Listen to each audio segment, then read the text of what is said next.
Vamos a demostrar ahora la parte 4 de este teorema. Recordemos de nuevo las hipótesis. Las hipótesis son de que f de x es una función continua y creciente sobre este intervalo. Entonces se va a cumplir de que la inversa de f es continua sobre este intervalo AB. Pero recuerden de nuevo que A mayúscula es f de A minúscula y B mayúscula es igual a f de B minúscula. Muy bien. Para probar la continuidad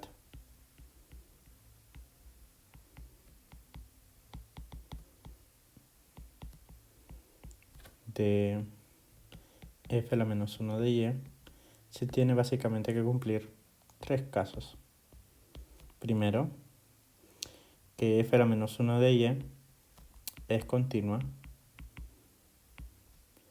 en todo y sub 1 o, bueno, llamémosle y0 en todo caso. Y0 tal que A sea menor que y0 menor que B mayúscula. Parte 2 es que es continua por la derecha de A mayúscula y también que es continua por la izquierda de B mayúscula.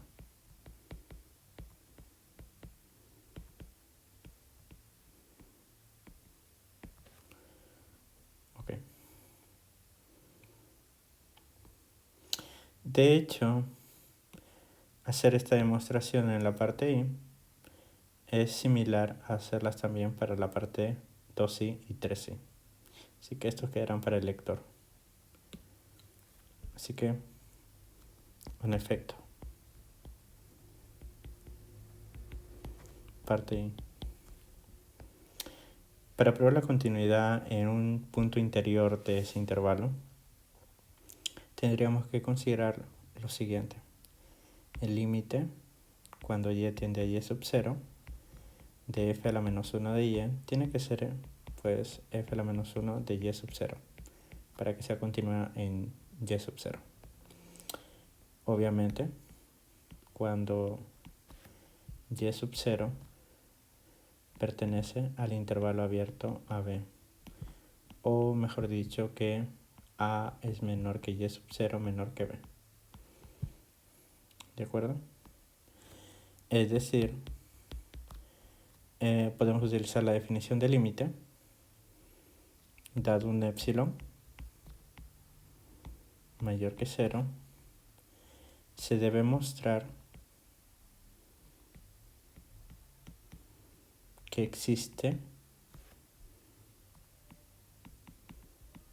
un delta mayor que 0, tal que se cumple que y menos y sub 0 sea mayor que 0 y menor que delta, implica que el valor absoluto o las distancias de las imágenes de y de y sub 0 con respecto a la función inversa sea menor que epsilon. Ok, puesto que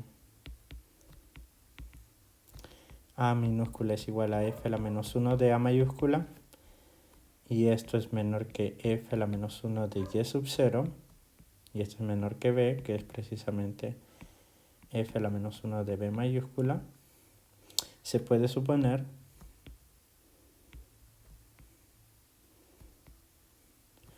un epsilon que sea menor que el mínimo de f a la menos 1 de y sub 0 menos A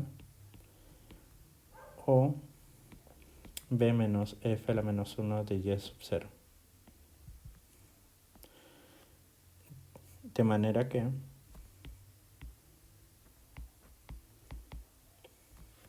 f a la menos 1 de y sub 0 más o menos epsilon pertenece al intervalo abierto a B. ¿Okay? sean en todo caso A1 igual a el f aplicado al f a la menos 1 de y sub 0 menos epsilon,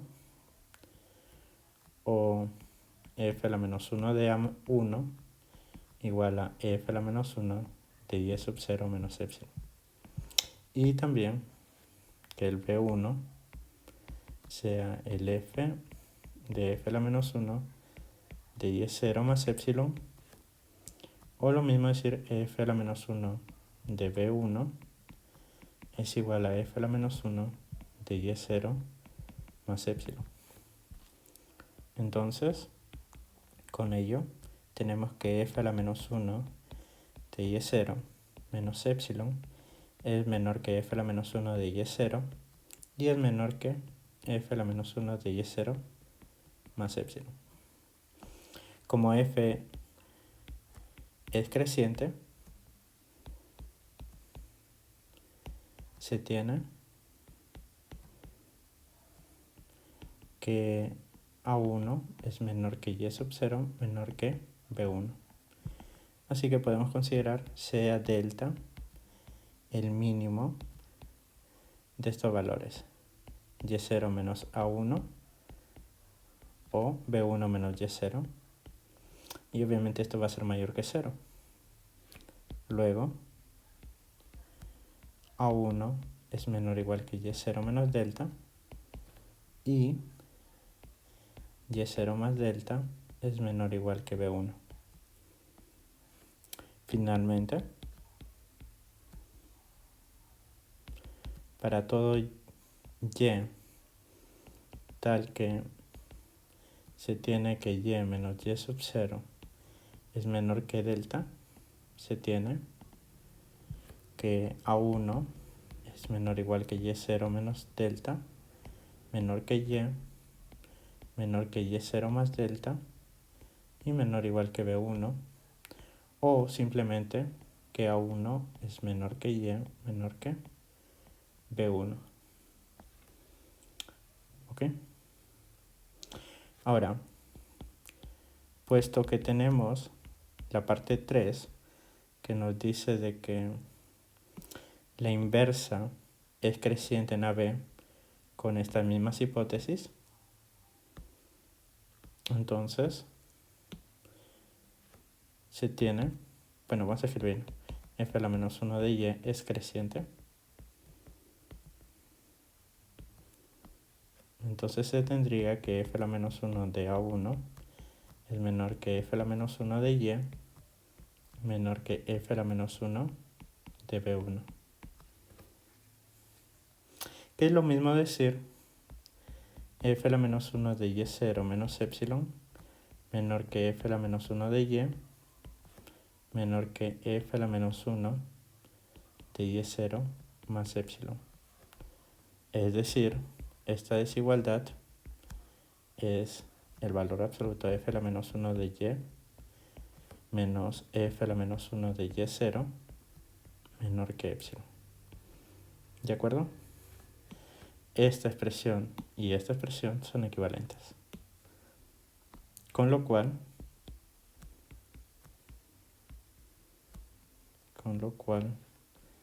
se demuestra que la inversa de f es continua en y0. Muy bien, y eso sería todo.